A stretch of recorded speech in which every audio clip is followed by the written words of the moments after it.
अल्लाह के नाम से जो बड़ा ही मेहरबान और रहम करने वाला है। करीब आ गया है लोगों के हिसाब का समय, और वे हैं कि असावधानी में पड़े मुंह मोड़े हुए हैं। उनके पास जो ताजा नसीहत भी उनके रब की ओर से आती है, उसको तकल्लुफ से सुनते हैं और खेल में पड़े रहते हैं। दिल उनके दूसरी ही चिंताओं में लीन हैं, और जालिम आपस में कानाफूसियां करते हैं कि ये व्यक्ति आखिर तुम जैसा एक इंसान ही तो है। फिर क्या तुम आंखों देखते जादू के फंदे में फंस जाओगे? रसूल ने कहा, मेरा रब हर उस बात को जानता है जो आसमान और जमीन में की जाए। वो सुनता और जानता है। वे कहते हैं, बल्कि ये बिखरे स्वप्न हैं, बल्कि ये इसकी मन घड़त है, बल्कि ये व्यक्ति कवि है, नहीं तो ये लाए कोई निशानी। जिस तरह पुराने जमाने के रसूल निशानियों के साथ भेजे गए थे, हालांकि इनसे पहले कोई बस्ती भी जिसे हमने तबाह किया ईमान न लाई। अब क्या ये ईमान लाएंगे? और ए नबी, तुमसे पहले भी हमने इंसानों ही को रसूल बनाकर भेजा था, जिन पर हम प्रकाशना यानी वही किया करते थे। तुम लोग अगर ज्ञान नहीं रखते तो किताब वालों से पूछ लो। उन रसूलों को हमने कोई ऐसा शरीर नहीं दिया था कि वे खाते ना हों, और ना वे सदा जीने वाले थे। फिर देख लो कि आखिरकार हमने उनके साथ अपने वादे पूरे किए, और उन्हें और जिस जिस को हमने चाहा बचा लिया, और मर्यादाहीन लोगों को तबाह कर दिया। लोगों, हमने तुम्हारी ओर एक ऐसी किताब भेजी है जिसमें तुम्हारा ही जिक्र है। क्या तुम समझते नहीं हो? कितनी ही जालिम बस्तियां हैं जिनको हमने पीस कर रख दिया, और उनके बाद दूसरी किसी कौम को उठाया। जब उनको हमारा अजाब महसूस हुआ तो लगे वहां से भागने। कहा गया, भागो नहीं, जाओ अपने उन्हीं घरों में और भोग विलास के सामानों में जिनमें तुम चैन कर रहे थे। शायद कि तुमसे पूछा जाए। कहने लगे, हाय हमारा दुर्भाग्य, बेशक हम दोषी थे। और वे यही पुकारते रहे यहां तक कि हमने उनको खलियान कर दिया। जिंदगी की एक चिंगारी तक उनमें न रही। हमने इस आसमान और जमीन को और जो कुछ इनमें है कुछ खेल के रूप में नहीं बनाया है।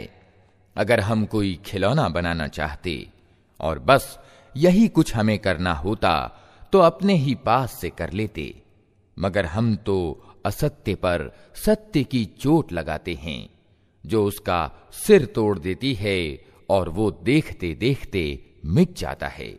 और तुम्हारे लिए तबाही है उन बातों के कारण जो तुम बनाते हो। जमीन और आसमानों में जो कुछ भी है अल्लाह का है, और जो फरिश्ते उसके पास हैं वे ना अपनों को बड़ा समझकर उसकी बंदगी से मुंह फेरते हैं और ना दुखी होते हैं। रात और दिन उसकी तस्बीह करते रहते हैं, दम नहीं लेते। क्या इन लोगों के बनाए हुए लौकिक पूज्य ऐसे हैं कि बेजान को जान डालकर उठा खड़ा करते हों? अगर आसमान और जमीन में एक अल्लाह के सिवा दूसरे पूज्य भी होते तो जमीन और आसमान दोनों की व्यवस्था बिगड़ जाती। अतः पाक है अल्लाह सिंहासन का अधिकारी उन बातों से जो ये लोग बना रहे हैं। वो अपने कामों के लिए किसी के आगे उत्तरदायी नहीं, और सब उत्तरदायी हैं। क्या उसे छोड़कर इन्होंने दूसरे पूज्य बना लिए हैं? ए नबी, इनसे कहो कि लाओ अपना प्रमाण। ये किताब भी मौजूद है जिसमें मेरे युग के लोगों के लिए नसीहत है, और वे किताबें भी मौजूद हैं जिनमें मुझसे पहले लोगों के लिए नसीहत थी, मगर उनमें ज्यादातर लोग वास्तविकता से अपरिचित हैं, इसलिए मुंह मोड़े हुए हैं। हमने तुमसे पहले जो भी रसूल भेजा है उसको यही प्रकाशना यानी वही की है कि मेरे सिवा कोई पूज्य नहीं है, अतः तुम लोग मेरी ही बंदगी करो। ये कहते हैं रहमान संतान रखता है, पाक है अल्लाह।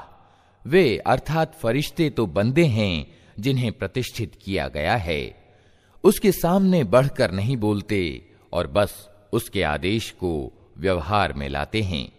जो कुछ उनके सामने है उसे भी वो जानता है और जो कुछ उनसे ओझल है उससे भी वो परिचित है।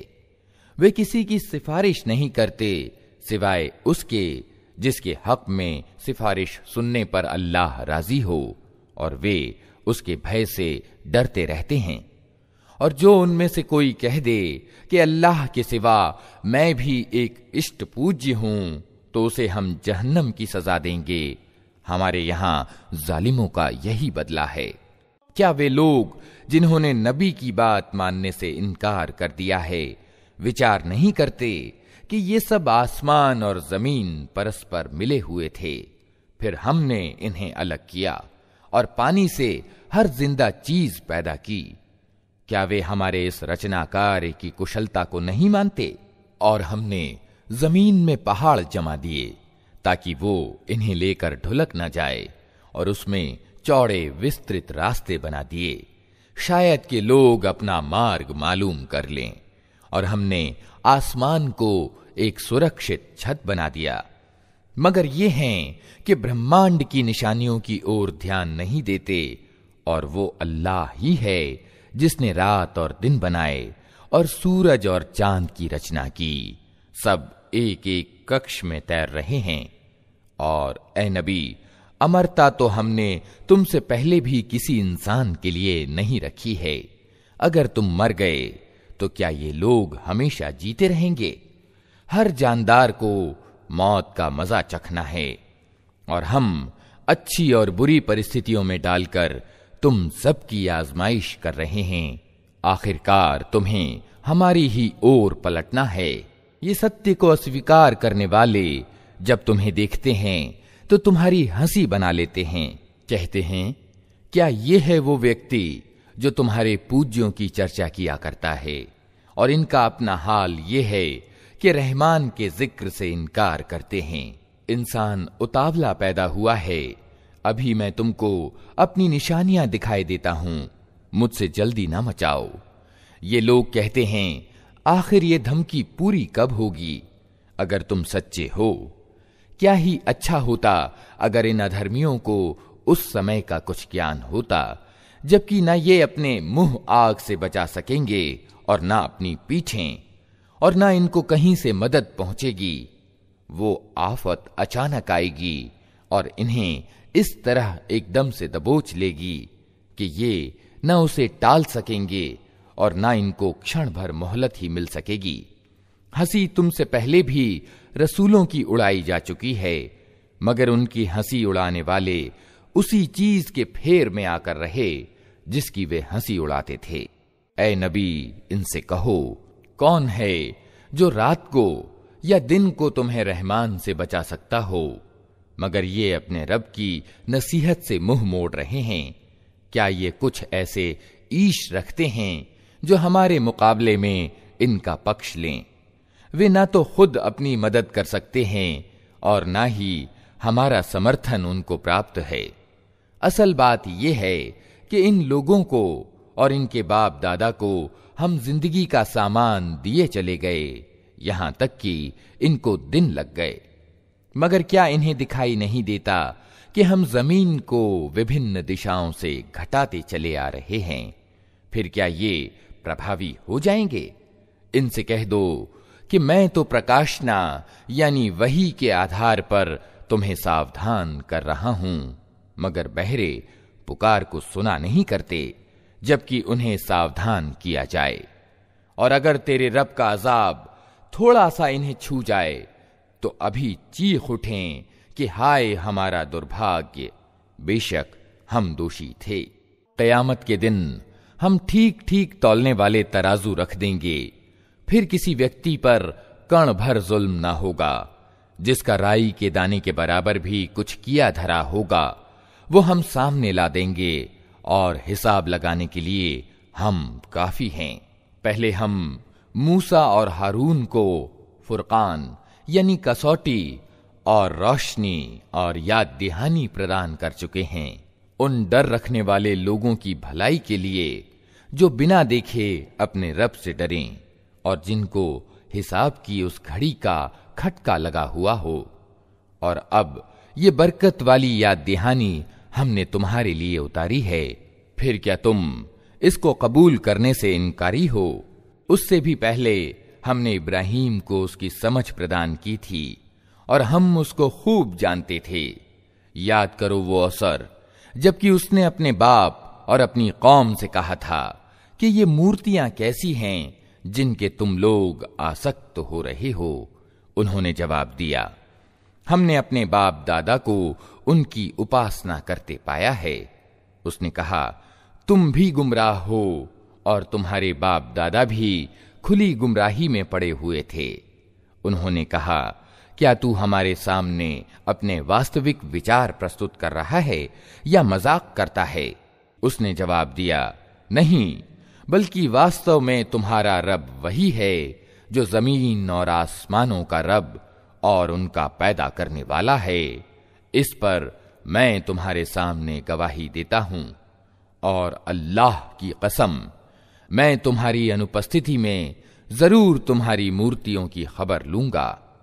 अतएव उसने उनको टुकड़े टुकड़े कर दिया और सिर्फ उनके बड़े को छोड़ दिया ताकि शायद वे उसकी तरफ रुजू करें।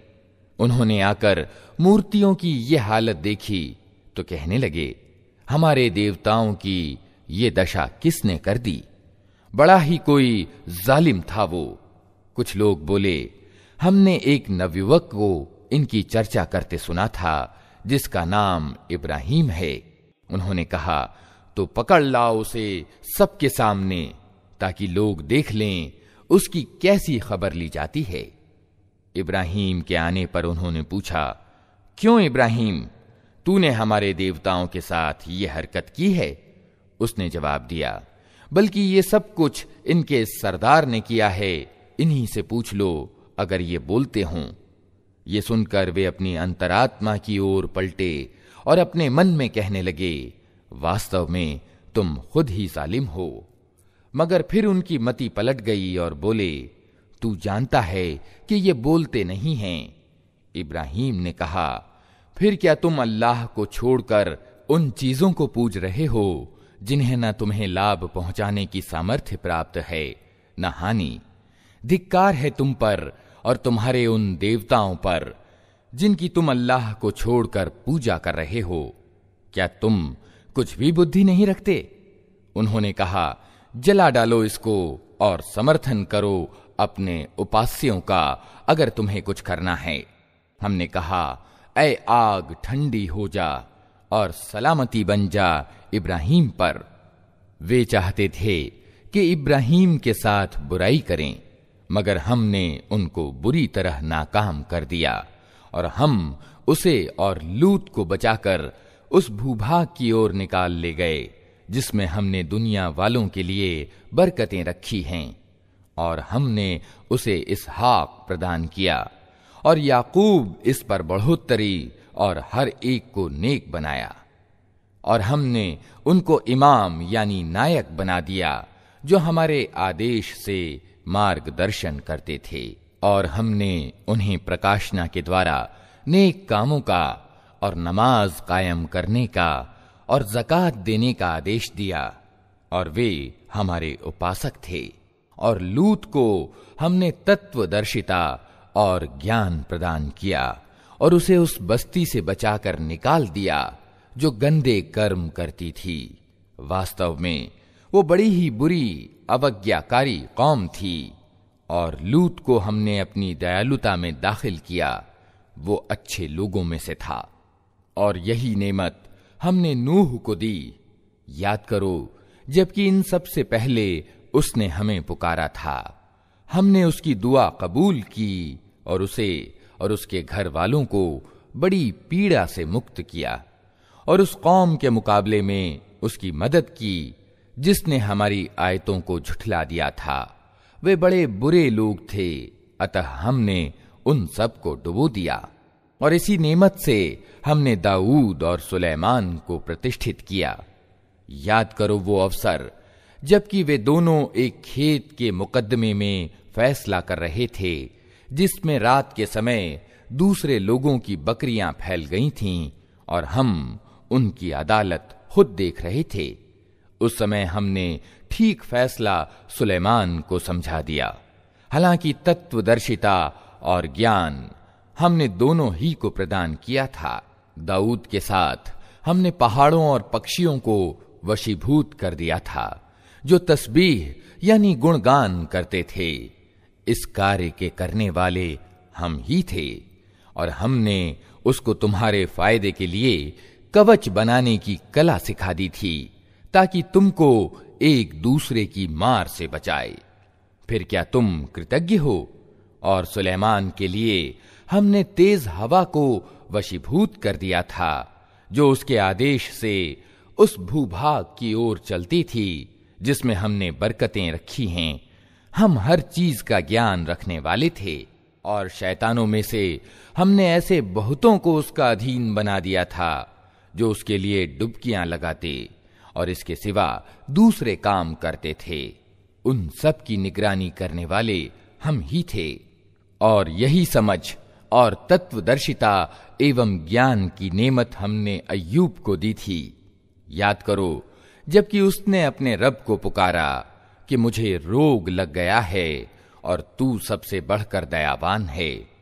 हमने उसकी दुआ को कबूल किया और जो कष्ट उसे था उसे दूर किया, और सिर्फ उसके परिवार के लोग ही उसको नहीं दिए, बल्कि उनके साथ उतने ही और भी दिए, अपनी विशेष दयालुता के रूप में, और इसलिए कि ये एक शिक्षा हो उपासकों के लिए।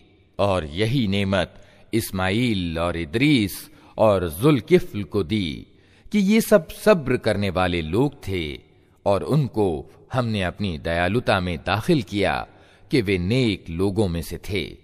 और मछली वाले को भी हमने कृपा पात्र बनाया। याद करो जबकि वो बिगड़ कर चला गया था और समझा था कि हम इस पर पकड़ न करेंगे।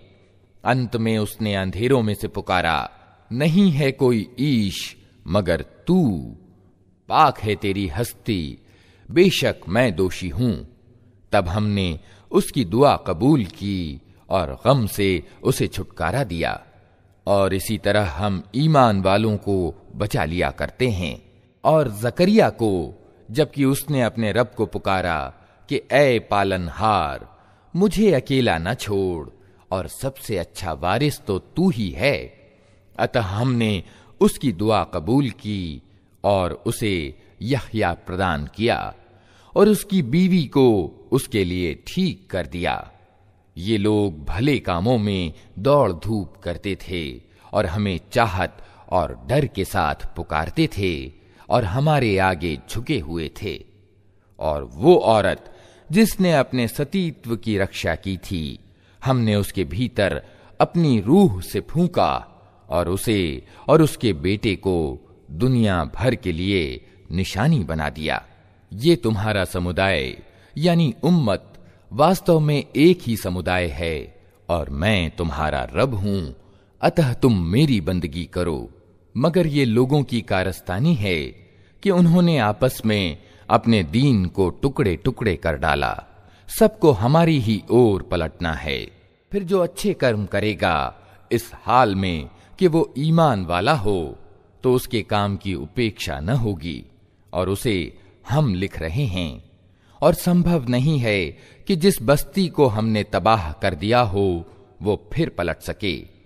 यहां तक कि जब याजूज और माजूज खोल दिए जाएंगे और हर ऊंचाई से वे निकल पड़ेंगे और सच्चे वादे के पूरा होने का समय करीब आ लगेगा, तो सहसा उन लोगों की आंखें फटी की फटी रह जाएंगी जिन्होंने इनकार किया था। कहेंगे, हाय हमारा दुर्भाग्य, हम इस चीज की तरफ से गफलत में पड़े हुए थे, बल्कि हम दोषी थे। बेशक तुम और तुम्हारे ये आराध्य जिन्हें तुम अल्लाह को छोड़कर पूजते हो जहन्नम का ईंधन हैं, वहीं तुमको जाना है। अगर ये वास्तव में ईश्वर होते तो वहां न जाते। अब सबको हमेशा उसी में रहना है। वहां वे फुंकार मारेंगे और हालत ये होगी कि उसमें कान पड़ी आवाज न सुनाई देगी। रहे वे लोग जिनके लिए हमारी ओर से भलाई का पहले ही फैसला हो चुका होगा, तो वे यकीनन उससे दूर रखे जाएंगे, उसकी सरसराहट तक न सुनेंगे और वे हमेशा हमेशा अपनी मनभाती चीजों के बीच रहेंगे। वो बेहद घबराहट का समय उनको तनिक परेशान न करेगा और फरिश्ते बढ़कर उनको हाथों हाथ लेंगे कि ये तुम्हारा वही दिन है जिसका तुमसे वादा किया जाता था। वो दिन जबकि आसमान को हम यूं लपेट कर रख देंगे जैसे पंजी में पन्ने लपेट दिए जाते हैं। जिस तरह पहले हमने सृष्टि का आरंभ किया था, उसी तरह हम फिर उसकी पुनरावृत्ति करेंगे। ये एक वादा है हमारे जिम्मे और ये काम हमें हर हाल में करना है।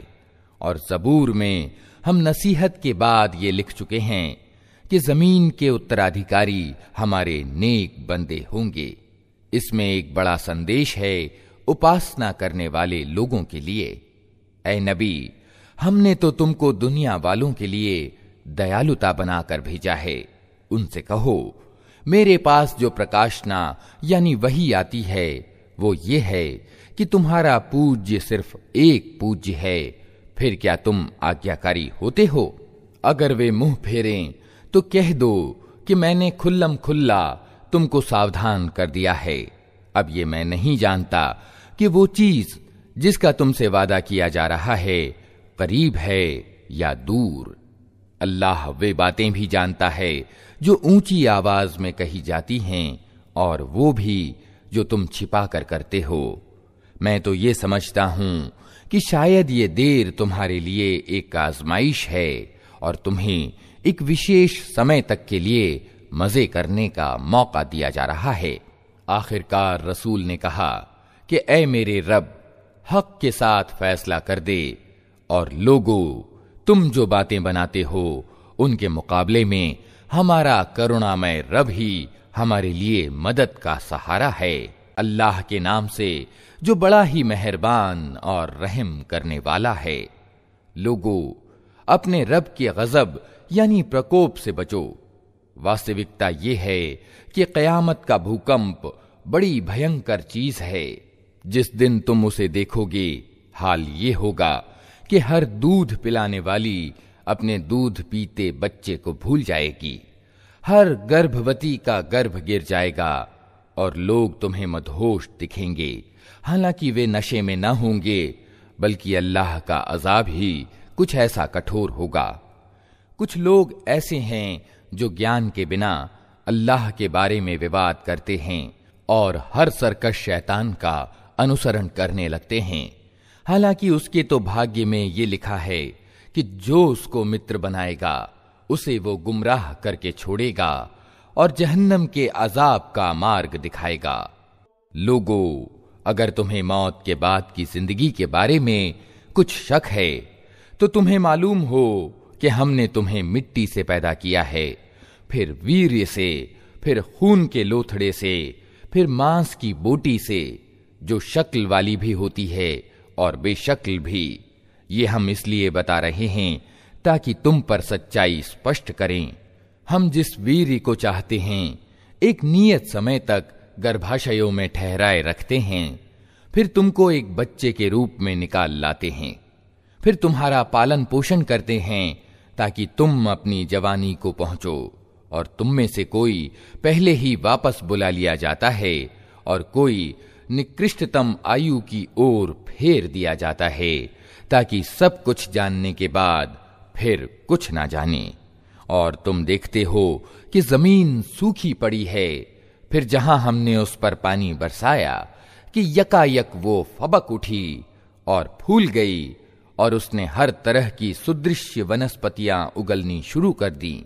ये सब कुछ इसलिए है कि अल्लाह ही सत्य है और वो मुर्दों को जिंदा करता है और उसे हर चीज की सामर्थ्य प्राप्त है। और ये इस बात का प्रमाण है कि क़यामत की घड़ी आकर रहेगी, इसमें किसी शक की गुंजाइश नहीं। और अल्लाह जरूर उन लोगों को उठाएगा जो कब्रों में जा चुके हैं। कुछ और लोग ऐसे हैं जो किसी ज्ञान और मार्गदर्शन और प्रकाश प्रदान करने वाली किताब के बिना गर्दन अकड़ाए हुए अल्लाह के बारे में झगड़ते हैं ताकि लोगों को अल्लाह के मार्ग से भटका दें। ऐसे व्यक्ति के लिए दुनिया में रुसवाई है और क़यामत के दिन उसको हम आग के अजाब का मजा चखाएंगे। ये है तेरा वो भविष्य जो तेरे अपने हाथों ने तेरे लिए तैयार किया है, वरना अल्लाह अपने बंदों पर जुल्म करने वाला नहीं है। और लोगों में कोई ऐसा है जो किनारे पर रहकर अल्लाह की बंदगी करता है, अगर फायदा हुआ तो संतुष्ट हो गया, और जो कोई मुसीबत आ गई तो उल्टा फिर गया। उसकी दुनिया भी गई और आखिरत भी। ये है खुला घाटा। फिर वो अल्लाह को छोड़कर उनको पुकारता है जो ना उसको नुकसान पहुंचा सकते हैं ना फायदा। ये है पथभ्रष्टता की चरम सीमा। वो उनको पुकारता है जिनका नुकसान उनके फायदे से ज्यादा करीब है। अत्यंत बुरा है उसका संरक्षक और अत्यंत बुरा है उसका साथी। इसके विपरीत अल्लाह उन लोगों को जो ईमान लाए और जिन्होंने अच्छे कर्म किए यकीनन ऐसे बागों में दाखिल करेगा जिनके नीचे नहरें बह रही होंगी। अल्लाह करता है जो कुछ चाहता है।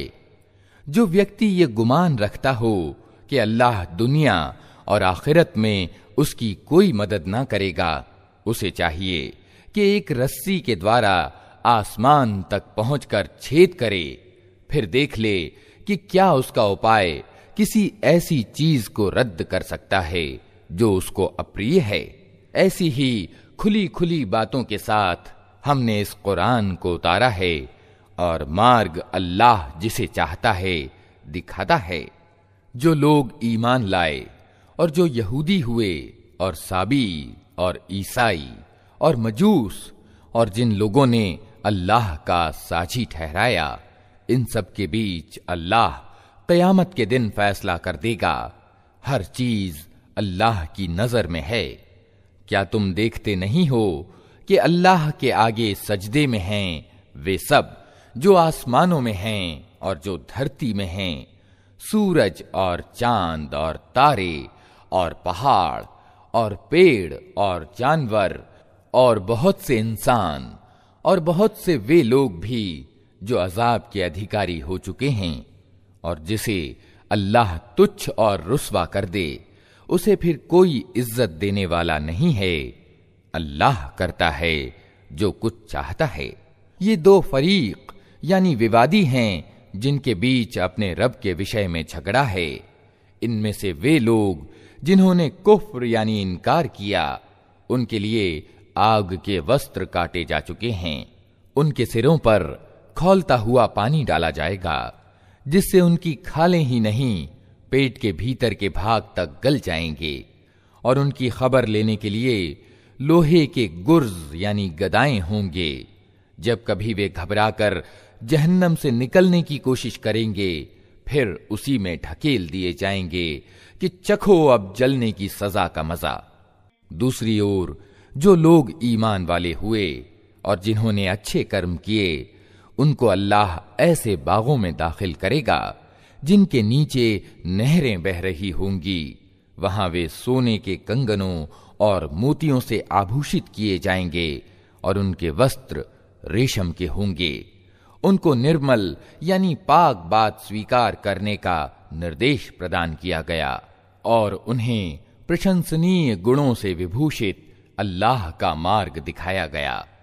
जिन लोगों ने कुफ्र यानी इनकार किया और जो आज अल्लाह के मार्ग से रोक रहे हैं और उस प्रतिष्ठित मस्जिद यानी मस्जिद हराम के दर्शन में बाधक हैं जिसे हमने सब लोगों के लिए बनाया है, जिसमें स्थानीय निवासियों और बाहर से आने वालों के अधिकार बराबर हैं, उनकी नीति यकीनन सजा के योग्य है।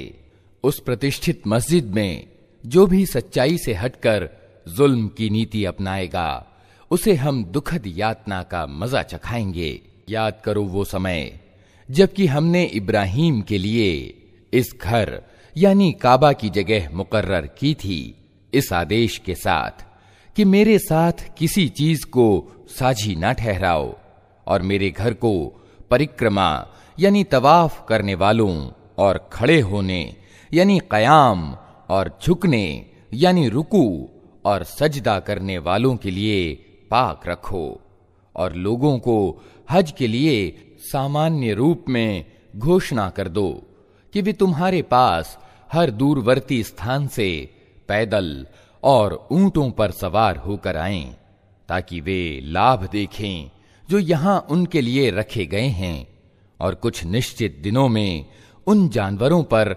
अल्लाह का नाम लें जो उसने उन्हें प्रदान किए हैं, खुद भी खाएं और तंगदस्त मोहताज को भी दें।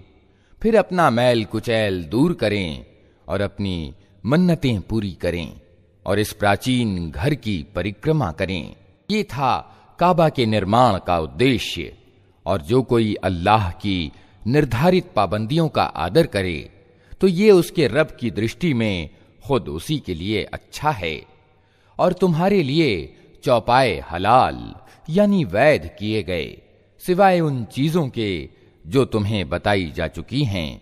अतः मूर्तियों की गंदगी से बचो, झूठी बातों से परहेज करो, एकाग्रचित्त होकर अल्लाह के बंदे बनो, उसके साथ किसी को साझी ना ठहराओ। और जो कोई अल्लाह के साथ साझी ठहराए तो मानो वो आसमान से गिर गया। अब या तो उसे पक्षी उचक ले जाएंगे या हवा उसको ऐसे स्थान पर ले जाकर फेंक देगी जहां उसके चीथड़े उड़ जाएंगे। ये है असल मामला, इसे समझ लो। और जो अल्लाह के निश्चित किए हुए निशानों का आदर करे तो ये दिलों की धर्म परायणता यानी तकवा से है। तुम्हें एक निश्चित समय तक उन कुर्बानी के जानवरों से लाभ उठाने का हक है। फिर उनके कुर्बान करने का स्थान उसी प्राचीन घर के पास है। हर समुदाय के लिए हमने कुर्बानी का एक तरीका निर्धारित कर दिया है ताकि उस समुदाय के लोग उन जानवरों पर अल्लाह का नाम लें जो उसने उनको प्रदान किए हैं। इन विभिन्न तरीकों के पीछे उद्देश्य एक ही है। अतः तुम्हारा पूज्य प्रभु एक ही पूज्य प्रभु है और उसी के तुम आज्ञाकारी बनो। और ए नबी, खुशखबरी दे दो विनम्रता की नीति अपनाने वालों को, जिनका हाल ये है कि अल्लाह की चर्चा सुनते हैं तो उनके दिल कांप उठते हैं। जो मुसीबत भी उन पर आती है उस पर सब्र से काम लेते हैं, नमाज कायम करते हैं और जो कुछ रोजी हमने उनको दी है उसमें से खर्च करते हैं। और कुर्बानी के ऊंटों को हमने तुम्हारे लिए अल्लाह की निशानियों यानी शाइर में शामिल किया है। तुम्हारे लिए उनमें भलाई है, अतः उन्हें खड़ा करके उन पर अल्लाह का नाम लो। और जब कुर्बानी के बाद उनकी पीठें जमीन पर टिक जाएं, तो उनमें से खुद भी खाओ और उनको भी खिलाओ जो संतोष किए बैठे हैं, और उनको भी जो अपनी जरूरत पेश करें। इन जानवरों को हमने इस तरह तुम्हारे लिए वशीभूत किया है ताकि तुम कृतज्ञता दिखाओ। न उनके मांस अल्लाह को पहुंचते हैं न खून, मगर उसे तुम्हारी धर्म निष्ठा पहुंचती है। उसने उनको तुम्हारे लिए इस तरह वशीभूत किया है ताकि उसके प्रदान किए हुए पथ प्रदर्शन पर तुम उसकी बड़ाई व्यक्त करो। और ए नबी, खुशखबरी दे दो अच्छे से अच्छा कर्म करने वालों को। यकीनन अल्लाह प्रतिरक्षा करता है उन लोगों की ओर से जो ईमान लाए हैं। निश्चय ही अल्लाह किसी विश्वासघाती कृतघ्न को पसंद नहीं करता। अनुमति दी गई उन लोगों को जिनके विरुद्ध युद्ध किया जा रहा है, क्योंकि वे उत्पीड़ित हैं और अल्लाह को यकीनन उनकी सहायता की सामर्थ्य प्राप्त है। ये वे लोग हैं जो अपने घरों से नाहक निकाल दिए गए सिर्फ इस कसूर पर कि वे कहते थे हमारा रब अल्लाह है। अगर अल्लाह लोगों को एक दूसरे के द्वारा हटाता न रहे तो खानकाहें और गिरजा और उपासना गृह और मस्जिदें जिनमें अल्लाह का अधिकता से नाम लिया जाता है, सब ढा दी जाएं। अल्लाह जरूर उन लोगों की सहायता करेगा जो उसकी सहायता करेंगे। अल्लाह बड़ा बलवान और प्रभुत्वशाली है। ये वे लोग हैं जिन्हें अगर हम जमीन में सत्ता प्रदान करें तो वे नमाज कायम करेंगे, ज़कात देंगे, नेकी का आदेश देंगे और बुराई से रोकेंगे, और सब मामलों का परिणाम अल्लाह के हाथ में है। ए नबी, अगर वे इनकार करने वाले तुम्हें झुठलाते हैं तो उनसे पहले नूह की कौम और आद और समूद और इब्राहीम की कौम और लूत की कौम और मदियन वाले भी झुठला चुके हैं, और मूसा भी झुठलाए जा चुके हैं। इन सब सत्य के इनकार करने वालों को मैंने पहले मोहलत दी, फिर पकड़ लिया। अब देख लो कि मेरी सजा कैसी थी। कितनी ही अपराधी बस्तियां हैं जिनको हमने तबाह किया है, और आज वे अपनी छतों पर उल्टी पड़ी हैं। कितने ही कुएं बेकार और कितने ही महल खंडहर बने हुए हैं। क्या ये लोग जमीन में चले फिरे नहीं हैं कि इनके दिल समझने वाले या इनके कान सुनने वाले होते? वास्तविकता ये है कि आंखें अंधी नहीं होती, मगर वे दिल अंधे हो जाते हैं जो सीनों में हैं। ये लोग अजाब के लिए जल्दी मचा रहे हैं। अल्लाह हरगिज अपने वादे के खिलाफ नहीं करेगा, मगर तेरे रब के यहां का एक दिन तुम्हारी गणना के 1000 वर्ष के बराबर हुआ करता है। कितनी ही बस्तियां हैं जो जालिम थीं, मैंने उनको पहले मोहलत दी, फिर पकड़ लिया, और सबको वापस तो मेरे ही पास आना है। ऐ नबी, कह दो कि लोगों, मैं तो तुम्हारे लिए सिर्फ वो व्यक्ति हूं जो बुरा समय आने से पहले साफ साफ सावधान करने वाला हो। फिर जो ईमान लाएंगे और अच्छे कर्म करेंगे उनके लिए माफी है और सम्मान पूर्ण आजीविका।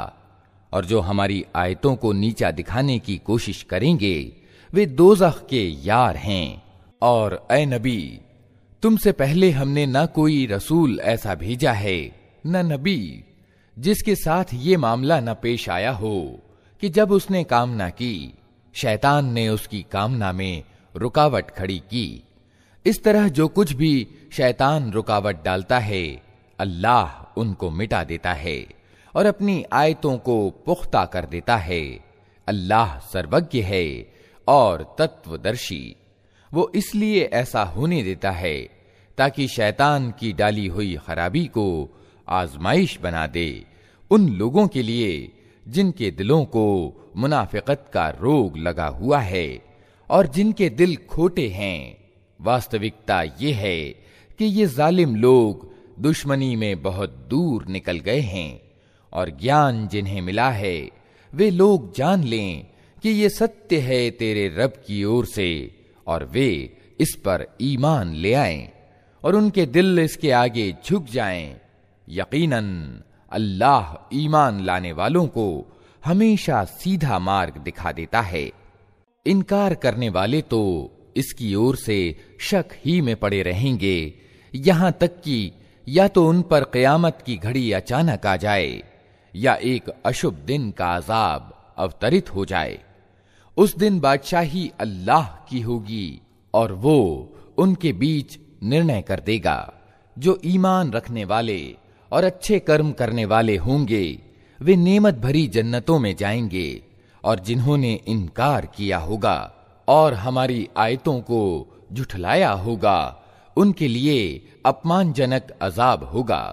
और जिन लोगों ने अल्लाह के मार्ग में घर बार छोड़ा फिर मारे गए या मर गए, अल्लाह उन्हें अच्छी रोजी देगा और यकीनन अल्लाह ही उत्तम दाता है। वो उन्हें ऐसी जगह पहुंचाएगा जिससे वे खुश हो जाएंगे। बेशक अल्लाह सर्वज्ञ और सहनशील है। ये तो है उनका परिणाम, और जो कोई बदला ले वैसा ही जैसा उसके साथ किया गया और फिर उस पर ज्यादती भी की गई हो तो अल्लाह उसकी मदद जरूर करेगा। अल्लाह माफ करने वाला और दरगुजर करने वाला यानी छोड़ देने वाला है। ये इसलिए कि रात से दिन और दिन से रात निकालने वाला अल्लाह ही है और वो सुनता और देखता है। ये इसलिए कि अल्लाह ही सत्य है और वे सब असत्य हैं जिन्हें अल्लाह को छोड़कर ये लोग पुकारते हैं, और अल्लाह ही उच्च और महान है। क्या तुम देखते नहीं हो कि अल्लाह आसमान से पानी बरसाता है और उसके द्वारा जमीन में हरियाली हो जाती है? वास्तविकता ये है कि वो सूक्ष्मदर्शी और खबर रखने वाला है। उसी का है जो कुछ आसमानों में है और जो कुछ जमीन में है। बेशक वही निरपेक्ष और प्रशंसा के योग्य है। क्या तुम देखते नहीं हो कि उसने वो सब कुछ तुम्हारे लिए वशीभूत कर रखा है जो जमीन में है, और उसी ने नौका को नियम का पाबंद बनाया है कि वो उसके आदेश से समुद्र में चलती है, और वही आसमान को इस तरह थामे हुए है कि उसकी अनुमति के बिना वो जमीन पर नहीं गिर सकता।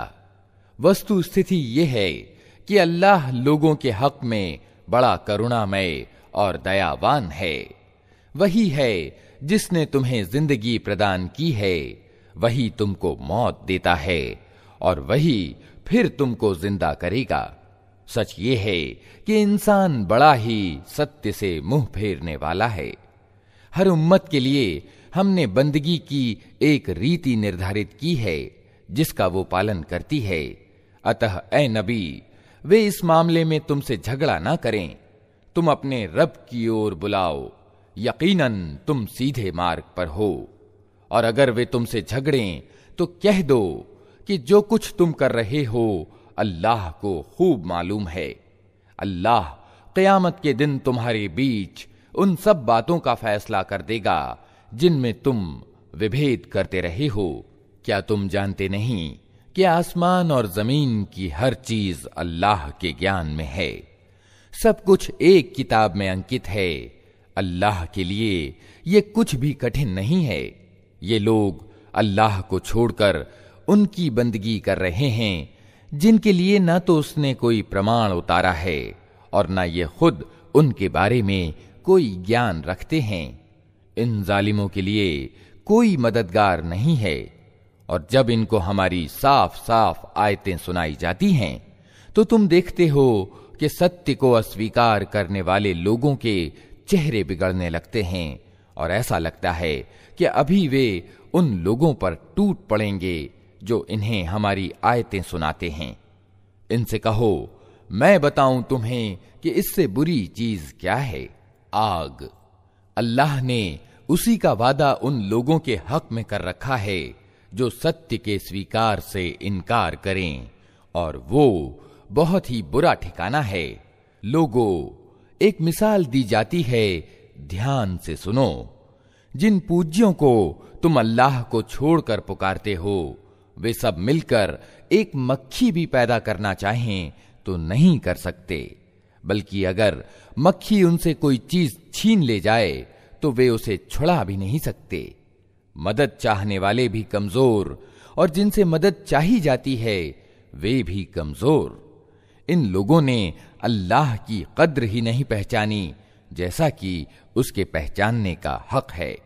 वस्तु स्थिति ये है कि बलवान और इज्जत वाला तो अल्लाह ही है। वास्तविकता ये है कि अल्लाह अपने आदेशों को भेजने के लिए फरिश्तों में से भी संदेशवाहक चुनता है और इंसानों में से भी। वो सुनता और देखता है।